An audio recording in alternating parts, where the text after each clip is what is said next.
The Adventure of Black Peter. I have never known my friend to be in better form, both mental and physical, than in the year 95. His increasing fame had brought with it an immense practice, and I should be guilty of an indiscretion if I were even to hint at the identity of some of the illustrious clients who crossed our humble threshold in Baker Street. Holmes, however, like all great artists, lived for his art's sake, and, save in the case of the Duke of Holdernesse, I have seldom known him claim any large reward for his inestimable services. So unworldly was he, or so capricious, that he frequently refused his help to the powerful and wealthy where the problem made no appeal to his sympathies, while he would devote weeks of most intense application to the affairs of some humble client whose case presented those strange and dramatic qualities which appealed to his imagination and challenged his ingenuity. In this memorable year, 95, a curious and incongruous succession of cases had engaged his attention, ranging from his famous investigation of the sudden death of Cardinal Tosca, an inquiry which was carried out by him at the express desire of His Holiness the Pope, down to his arrest of Wilson, the notorious canary trainer, which removed a plague spot from the East End of London. Close on the heels of these two famous cases came the tragedy of Woodman's Lee, and the very obscure circumstances which surrounded the death of Captain Peter Carey. No record of the doings of Mr. Sherlock Holmes would be complete which did not include some account of this very unusual affair. During the first week of July, my friend had been absent so often and so long from our lodgings that I knew he had something on hand. The fact that several rough-looking men called during that time and inquired for Captain Basil made me understand that Holmes was working somewhere under one of the numerous disguises and names with which he concealed his own formidable identity. He had at least 5 small refuges in different parts of London in which he was able to change his personality. He said nothing of his business to me, and it was not my habit to force a confidence. The first positive sign which he gave me of the direction which his investigation was taking was an extraordinary one. He had gone out before breakfast, and I had sat down to mine, when he strode into the room, his hat upon his head and a huge barbed-headed spear tucked like an umbrella under his arm. "Good gracious, Holmes," I cried. "You don't mean to say that you have been walking about London with that thing?" I drove to the butcher's and back. The butcher's? And I return with an excellent appetite. There can be no question, my dear Watson, of the value of exercise before breakfast, but I am prepared to bet that you will not guess the form that my exercise has taken. I will not attempt it. He chuckled as he poured out the coffee. If you could have looked into Allardyce's back shop, you would have seen a dead pig swung from a hook in the ceiling, and a gentleman in his shirt sleeves furiously stabbing at it with this weapon. I was that energetic person, and I have satisfied myself that by no exertion of my strength can I transfix the pig with a single blow. Perhaps you would care to try? Not for worlds. But why were you doing this? Because it seemed to me to have an indirect bearing upon the mystery of Woodman's Lee. Ah, Hopkins, I got your wire last night and I have been expecting you. Come and join us. Our visitor was an exceedingly alert man, 30 years of age, dressed in a quiet tweed suit, but retaining the erect bearing of one who was accustomed to official uniform. I recognized him at once as Stanley Hopkins, a young police inspector for whose future Holmes had high hopes, while he in turn professed the admiration and respect of a pupil for the scientific methods of the famous amateur. Hopkins's brow was clouded, and he sat down with an air of deep dejection. "No, thank you, sir. I breakfasted before I came round. I spent the night in town, for I came up yesterday to report." "And what had you to report?" "Failure, sir. Absolute failure." "You have made no progress." "None." "Dear me, I must have a look at the matter." "I wish to heavens that you would, Mr. Holmes. It's my first big chance, and I'm at my wit's end. For goodness sake, come down and lend me a hand." "Well, well, it just happens that I have already read all the available evidence, including the report of the inquest, with some care. By the way, what do you make of that tobacco pouch found on the scene of the crime? Is there no clue there?" Hopkins looked surprised. It was the man's own pouch, sir. His initials were inside it, and it was of sealskin, and he an old sealer. But he had no pipe. No, sir, we could find no pipe. Indeed, he smoked very little, and yet he might have kept some tobacco for his friends. No doubt. I only mention it because if I'd been handling the case, I should have been inclined to make that the starting point of my investigation. However, my friend Dr. Watson knows nothing of this matter, and I should be none the worse for hearing the sequence of events once more. Just give us some short sketch of the essentials. Stanley Hopkins drew a slip of paper from his pocket. I have a few dates here which will give you the career of the dead man, Captain Peter Carey. He was born in 45, 50 years of age.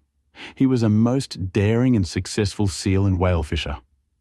In 1883, he commanded the steam sealer Sea Unicorn of Dundee. He had then had several successful voyages in succession, and in the following year, 1884, he retired. After that, he travelled for some years, and finally, he bought a small place called Woodman's Lee, near Forest Row, in Sussex. There he has lived for 6 years, and there he died, just a week ago today. There were some most singular points about the man. In ordinary life, he was a strict Puritan, a silent, gloomy fellow. His household consisted of his wife, his daughter, aged 20, and 2 female servants.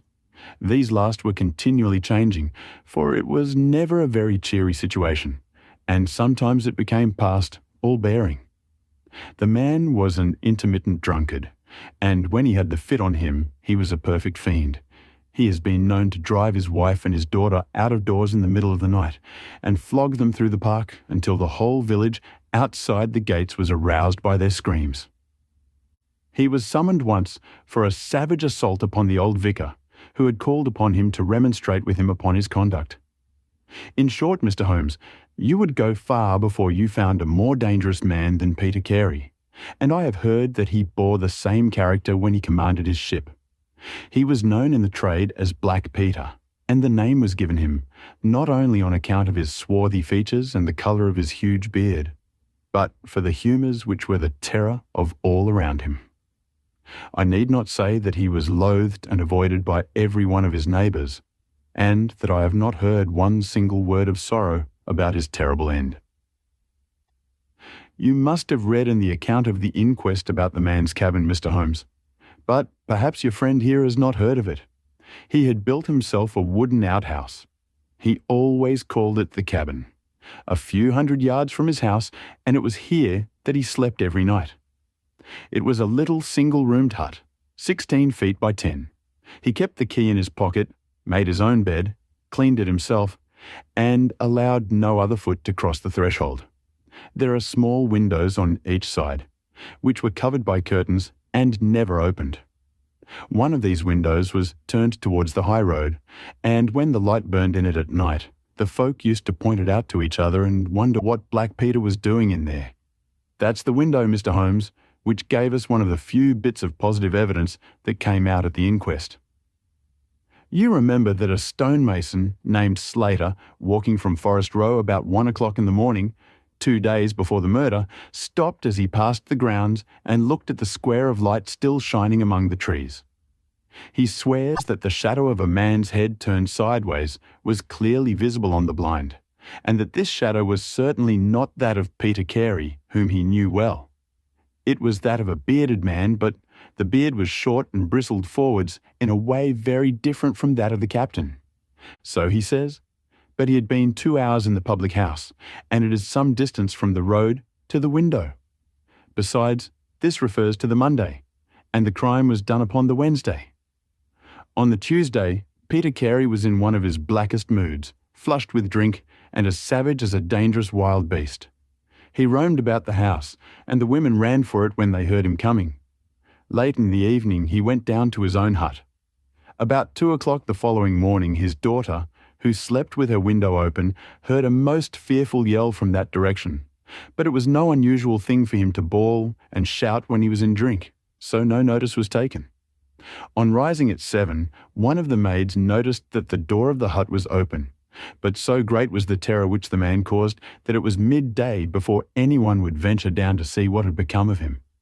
Peeping into the open door, they saw a sight which sent them flying with white faces into the village. Within an hour I was on the spot and had taken over the case. Well, I have fairly steady nerves, as you know, Mr. Holmes, but I give you my word that I got a shake when I put my head into that little house. It was droning like a harmonium with the flies and bluebottles, and the floor and walls were like a slaughterhouse. He had called it a cabin, and a cabin it was sure enough, for you would have thought that you were in a ship. There was a bunk at one end, a sea chest, maps and charts, a picture of the sea unicorn, a line of logbooks on a shelf, all exactly as one would expect to find it in a captain's room. And there in the middle of it was the man himself, his face twisted like a lost soul in torment, and his great brindled beard stuck upwards in his agony. Right through his broad breast a steel harpoon had been driven, and it had sunk deep into the wood of the wall behind him.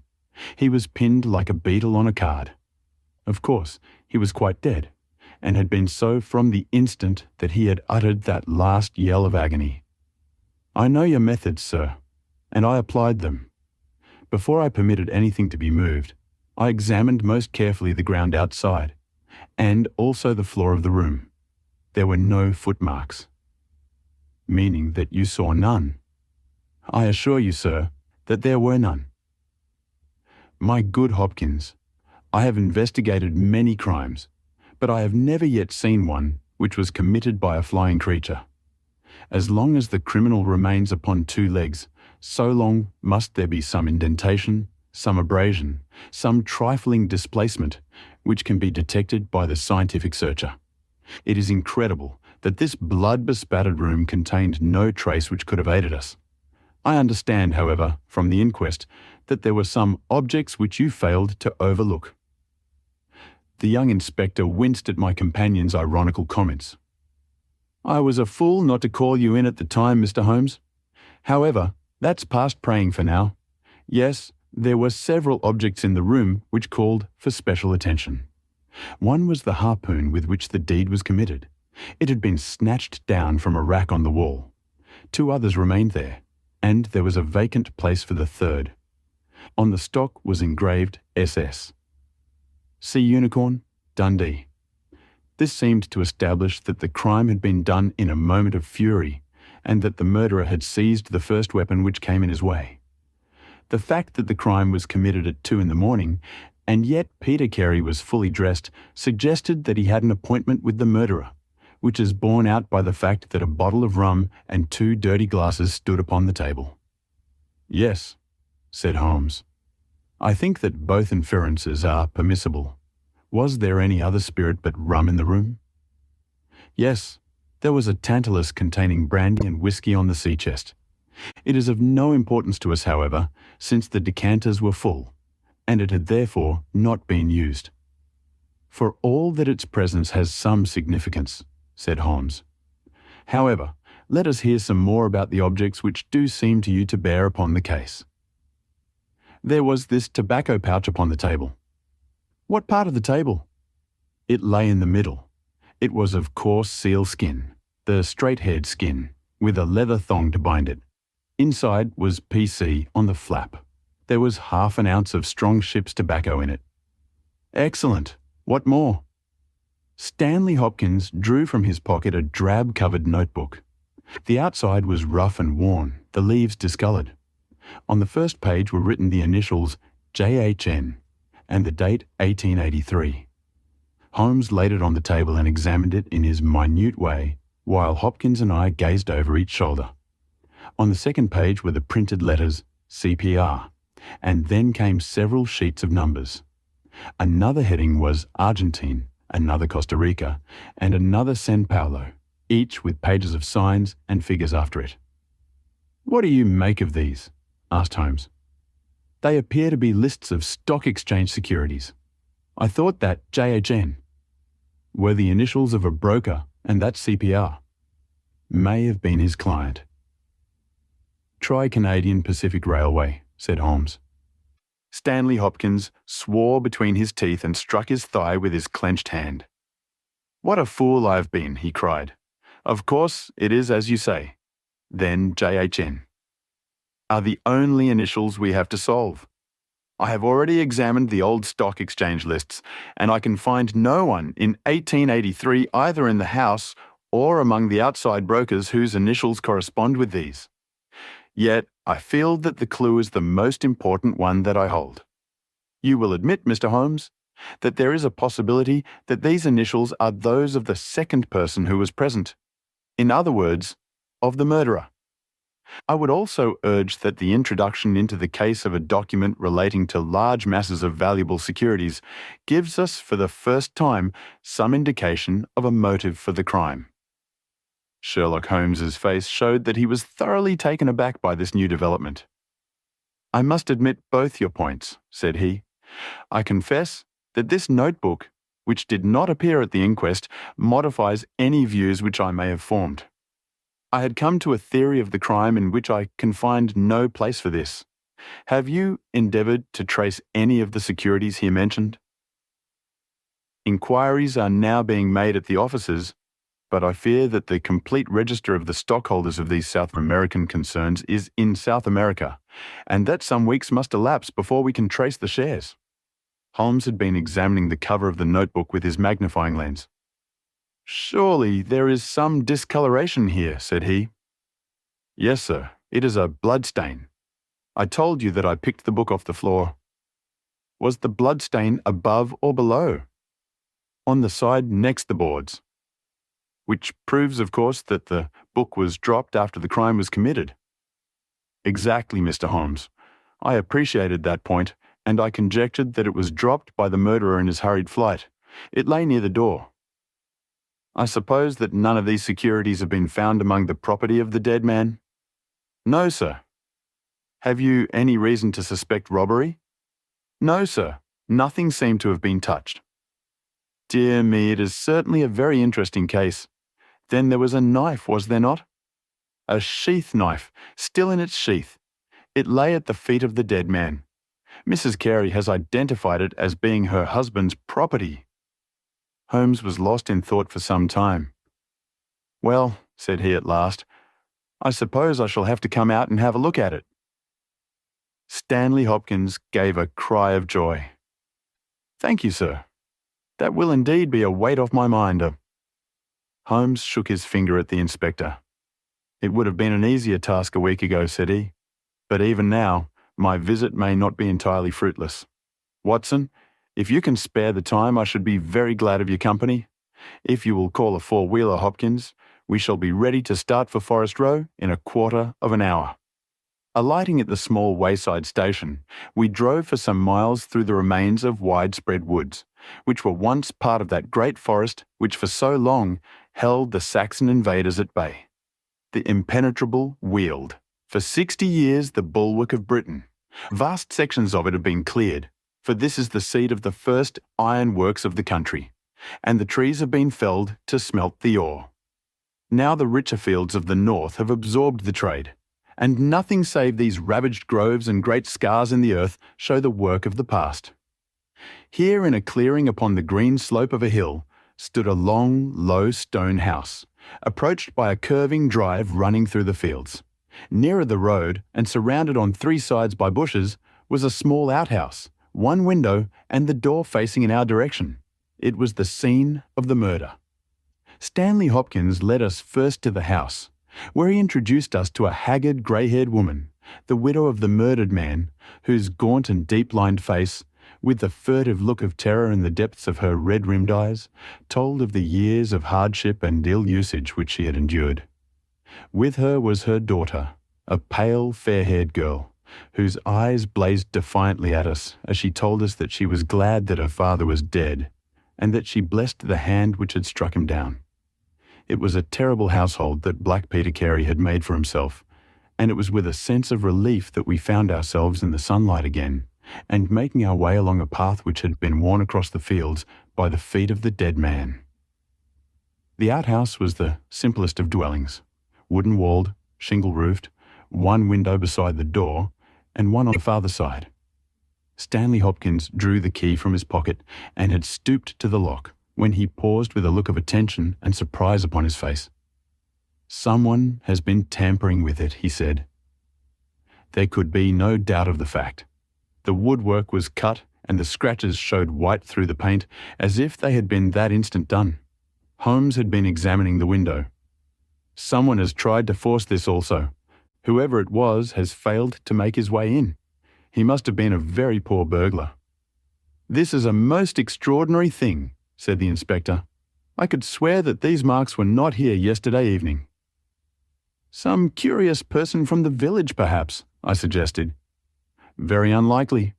Few of them would dare to set foot in the grounds, far less try to force their way into the cabin. What do you think of it, Mr. Holmes?" "I think that fortune is very kind to us." "You mean that the person will come again?" "It is very probable. He came expecting to find the door open. He tried to get in with the blade of a very small penknife.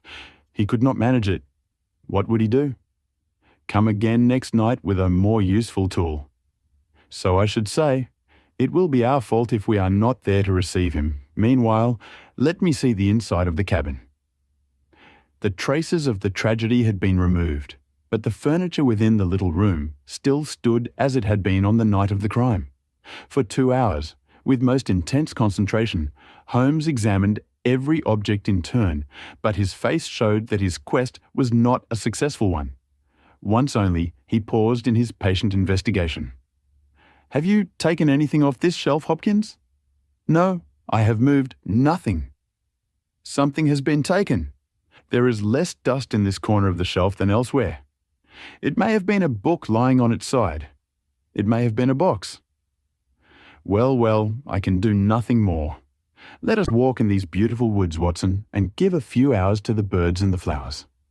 We shall meet you here later, Hopkins, and see if we can come to closer quarters with the gentleman who has paid this visit in the night." It was past 11 o'clock when we formed our little ambuscade.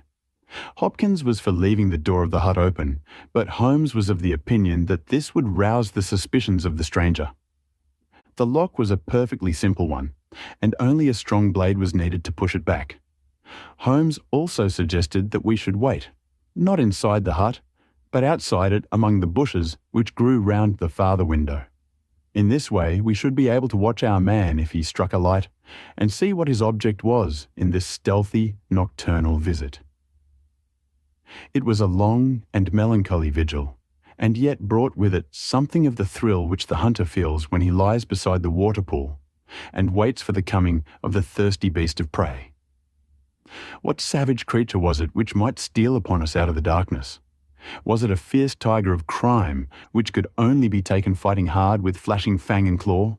Or would it prove to be some skulking jackal, dangerous only to the weak and unguarded? In absolute silence we crouched amongst the bushes, waiting for whatever might come.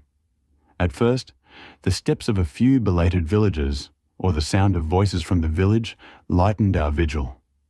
But one by one, these interruptions died away, and an absolute stillness fell upon us, save for the chimes of the distant church, which told us of the progress of the night, and for the rustle and whisper of a fine rain falling amid the foliage which roofed us in. 2:30 had chimed, and it was the darkest hour which precedes the dawn, when we all started as a low but sharp click came from the direction of the gate. Someone had entered the drive. Again, there was a long silence, and I had begun to fear that it was a false alarm, when a stealthy step was heard upon the other side of the hut, and a moment later, a metallic scraping and clinking. The man was trying to force the lock. This time his skill was greater, or his tool was better, for there was a sudden snap and the creak of the hinges. Then a match was struck, and next instant the steady light from a candle filled the interior of the hut. Through the gauze curtain, our eyes were all riveted upon the scene within. The nocturnal visitor was a young man, frail and thin, with a black moustache which intensified the deadly pallor of his face. He could not have been much above 20 years of age. I have never seen any human being who appeared to be in such a pitiable fright, for his teeth were visibly chattering and he was shaking in every limb. He was dressed like a gentleman in Norfolk jacket and knickerbockers, with a cloth cap upon his head. We watched him staring round with frightened eyes. Then he laid the candle end upon the table and disappeared from our view into one of the corners. He returned with a large book, one of the log books which formed a line upon the shelves. Leaning on the table, he rapidly turned over the leaves of this volume until he came to the entry which he sought. Then, with an angry gesture of his clenched hand, he closed the book, replaced it in the corner, and put out the light. He had hardly turned to leave the hut when Hopkins's hand was on the fellow's collar, and I heard his loud gasp of terror as he understood that he was taken. The candle was relit, and there was our wretched captive shivering and cowering in the grasp of the detective. He sank down upon the sea-chest and looked helplessly from one of us to the other. "Now, my fine fellow," said Stanley Hopkins, "who are you, and what do you want here?" The man pulled himself together and faced us with an effort at self-composure. "You are detectives, I suppose," said he. "You imagine I am connected with the death of Captain Peter Carey. I assure you that I am innocent." "We'll see about that," said Hopkins. "First of all, what is your name?" "It is John Hopley Nelligan." I saw Holmes and Hopkins exchange a quick glance. "What are you doing here?" "Can I speak confidentially?" "No, certainly not." "Why should I tell you?" "If you have no answer, it may go badly with you at the trial." The young man winced. "Well, I will tell you," he said. "Why should I not? And yet I hate to think of this old scandal gaining a new lease of life. Did you ever hear of Dawson and Nelligan?" I could see from Hopkins's face that he never had, but Holmes was keenly interested. "You mean the West Country bankers," said he. "They failed for $1 million, ruined half the county families of Cornwall, and Nelligan disappeared." "Exactly. Nelligan was my father." At last we were getting something positive, and yet it seemed a long gap between an absconding banker and Captain Peter Carey pinned against the wall with one of his own harpoons. We all listened intently to the young man's words. "It was my father who was really concerned. Dawson had retired. I was only 10 years of age at the time, but I was old enough to feel the shame and horror of it all. It has always been said that my father stole all the securities and fled. It is not true. It was his belief that if he were given time in which to realize them, all would be well, and every creditor paid in full. He started in his little yacht for Norway just before the warrant was issued for his arrest. I can remember that last night when he bade farewell to my mother. He left us a list of the securities he was taking, and he swore that he would come back with his honour cleared, and that none who had trusted him would suffer. Well, no word was ever heard from him again. Both the yacht and he vanished utterly. We believed, my mother and I, that he and it, with the securities that he had taken with him, were at the bottom of the sea. We had a faithful friend, however, who is a businessman, and it was he who discovered some time ago that some of the securities which my father had with him have reappeared on the London market. You can imagine our amazement. I spent months in trying to trace them, and at last, after many doublings and difficulties, I discovered that the original seller had been Captain Peter Carey, the owner of this hut. Naturally, I made some inquiries about the man. I found that he had been in command of a whaler, which was due to return from the Arctic seas at the very time when my father was crossing to Norway. The autumn of that year was a stormy one, and there was a long succession of southerly gales. My father's yacht may well have been blown to the north, and there met by Captain Peter Carey's ship. If that was so, what had become of my father? In any case, if I could prove from Peter Carey's evidence how these securities came on the market, it would be a proof that my father had not sold them, and that he had no view to personal profit when he took them. I came down to Sussex with the intention of seeing the captain, but it was at this moment that his terrible death occurred. I read at the inquest a description of his cabin in which it stated that the old logbooks of his vessel were preserved in it. It struck me that if I could see what occurred in the month of August, 1883, on board the Sea Unicorn, I might settle the mystery of my father's fate. I tried last night to get at these logbooks, but was unable to open the door. Tonight I tried again and succeeded, but I find that the pages which deal with that month have been torn from the book. It was at that moment I found myself a prisoner in your hands." "Is that all?" asked Hopkins. "Yes, that is all." His eyes shifted as he said it. "You have nothing else to tell us." He hesitated. "No, there is nothing." "You have not been here before last night?" "No." "Then how do you account for that?" cried Hopkins, as he held up the damning notebook, with the initials of our prisoner on the first leaf and the blood stain on the cover. The wretched man collapsed. He sank his face in his hands and trembled all over. "Where did you get it?" he groaned. "I did not know. I thought I had lost it at the hotel." "That is enough," said Hopkins sternly. "Whatever else you have to say, you must say in court. You will walk down with me now to the police station.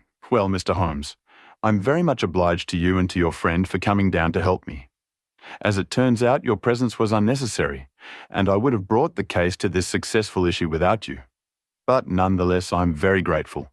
Rooms have been reserved for you at the Brambletie Hotel, so we can all walk down to the village together."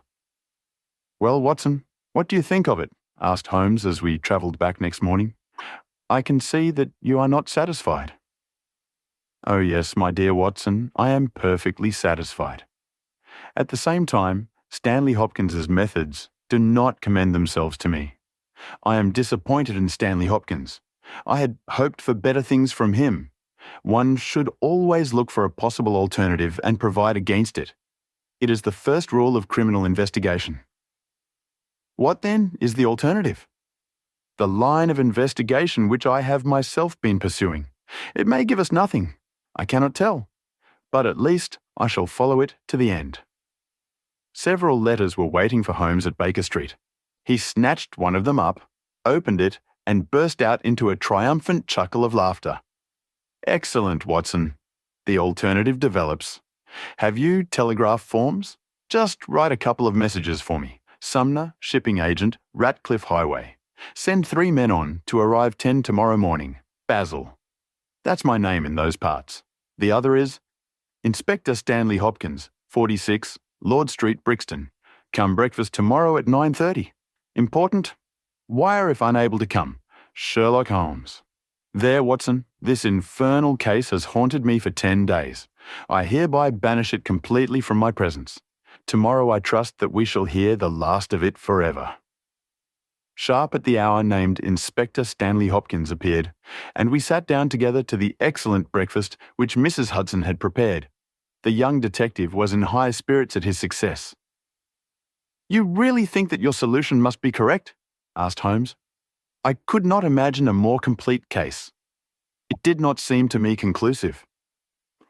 "You astonish me, Mr. Holmes. What more could one ask for?" "Does your explanation cover every point?" "Undoubtedly.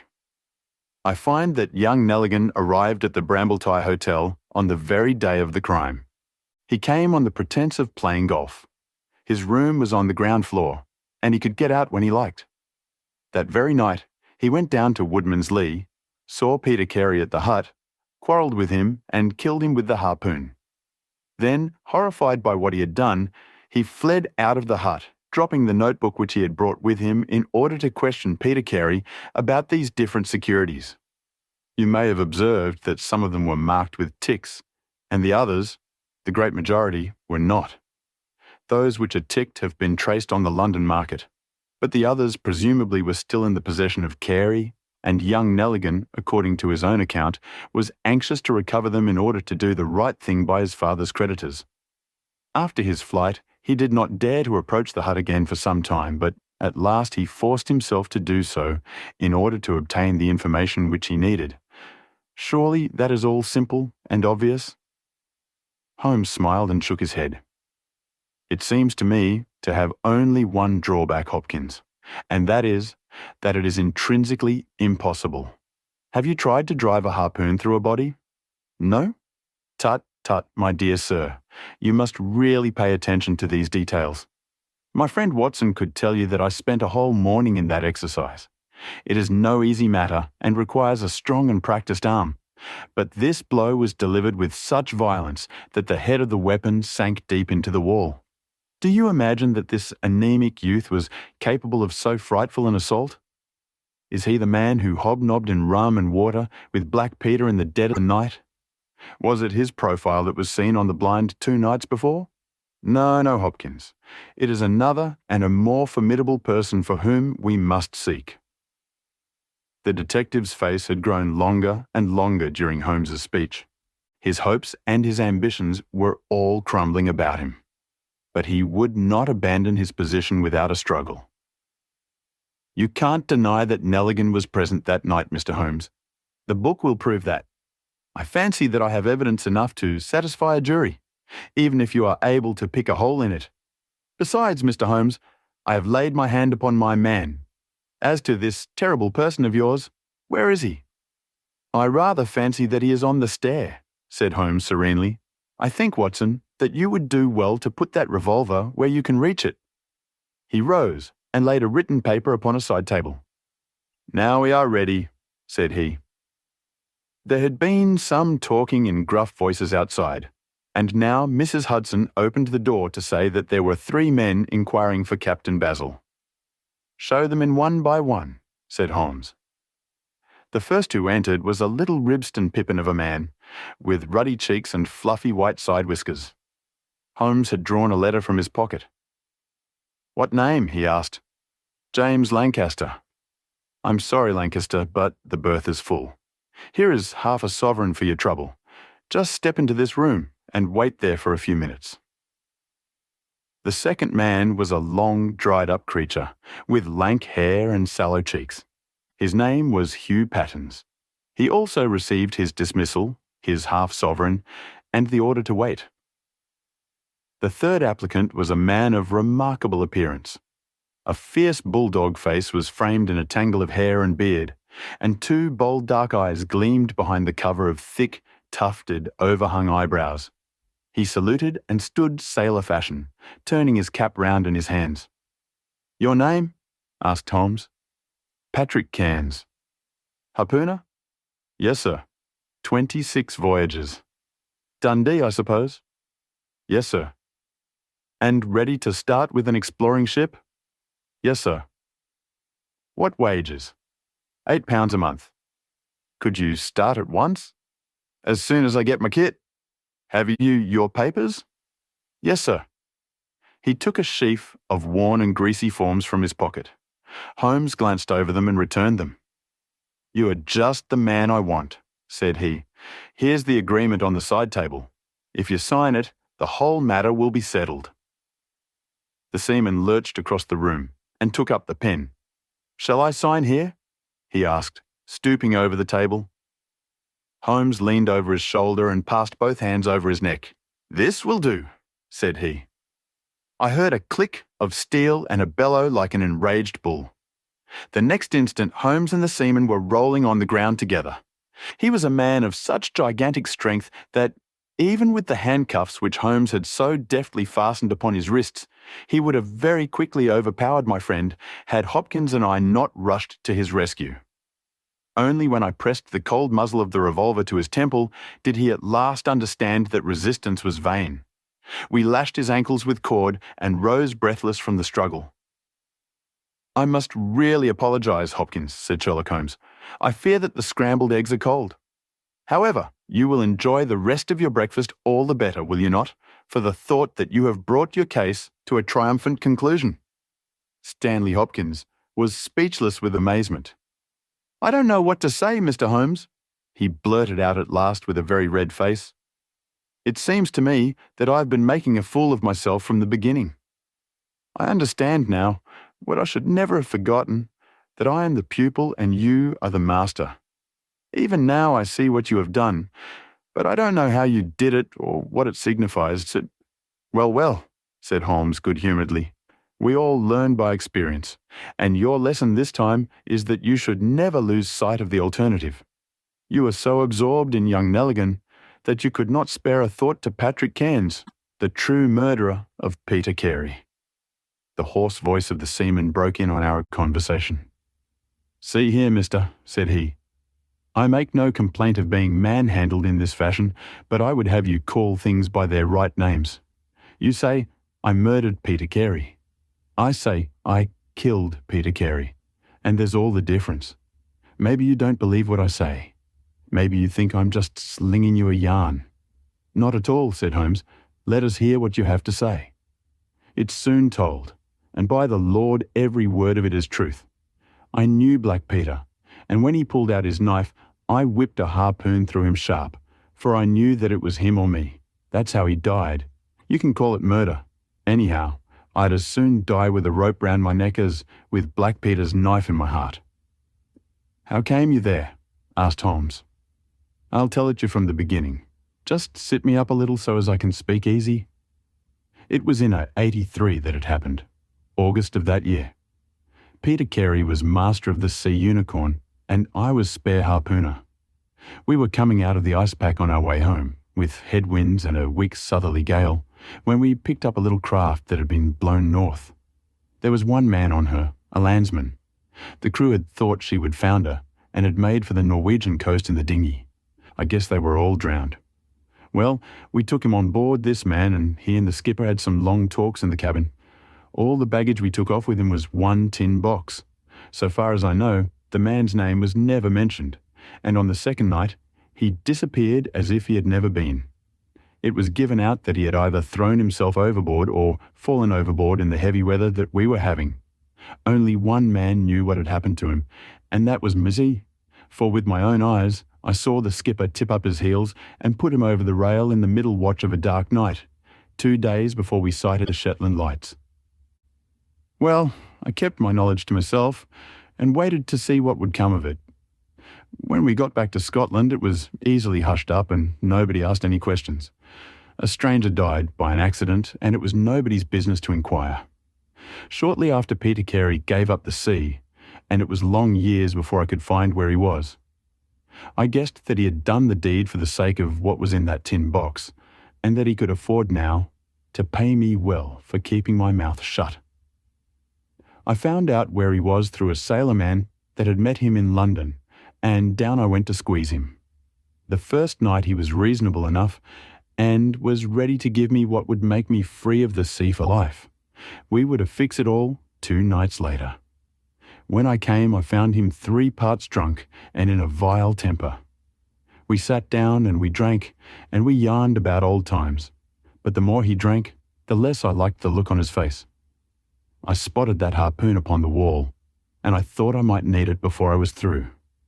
Then at last, he broke out at me, spitting and cursing, with murder in his eyes, and a great clasp knife in his hand. He had not time to get it from the sheath before I had the harpoon through him. Heavens, what a yell he gave, and his face gets between me and my sleep. I stood there, with his blood splashing round me, and I waited for a bit, but all was quiet, so I took heart once more. I looked round, and there was the tin box on a shelf. I had as much right to it as Peter Carey anyhow, so I took it with me, and left the hut. Like a fool, I left my baccy pouch upon the table. Now, I'll tell you the queerest part of the whole story. I had hardly got outside the hut when I heard someone coming, and I hid among the bushes. A man came slinking along, went into the hut, gave a cry as if he had seen a ghost, and legged it as hard as he could run until he was out of sight. Who he was, or what he wanted, is more than I can tell. For my part, I walked 10 miles, got a train at Tunbridge Wells, and so reached London, and no one the wiser. Well, when I came to examine the box, I found there was no money in it, and nothing but papers that I would not dare to sell. I had lost my hold on Black Peter, and was stranded in London without a shilling. There was only my trade left. I saw these advertisements about harpooners and high wages, so I went to the shipping agents and they sent me here. That's all I know, and I say again that if I killed Black Peter, the law should give me thanks, for I saved them the price of a hempen rope. A very clear statement, said Holmes, rising and lighting his pipe. I think, Hopkins, that you should lose no time in conveying your prisoner to a place of safety. This room is not well adapted for a cell, and Mr. Patrick Cairns occupies too large a proportion of our carpet." "Mr. Holmes," said Hopkins, "I do not know how to express my gratitude. Even now, I do not understand how you attained this result." "Simply by having the good fortune to get the right clue from the beginning. It is very possible if I had known about this notebook, it might have led away my thoughts, as it did yours. But all I heard pointed in the one direction. The amazing strength, the skill in the use of the harpoon, the rum and water, the sealskin tobacco pouch, with the coarse tobacco, all these pointed to a seaman and one who had been a whaler. I was convinced that the initials PC upon the pouch were a coincidence, and not those of Peter Carey, since he seldom smoked and no pipe was found in his cabin. You remember that I asked whether whiskey and brandy were in the cabin. You said they were. How many landsmen are there who would drink rum when they could get these other spirits? Yes, I was certain it was a seaman." "And how did you find him?" "My dear sir, the problem had become a very simple one. If it were a seaman, it could only be a seaman who had been with him on the Sea Unicorn. So far as I could learn, he had sailed in no other ship.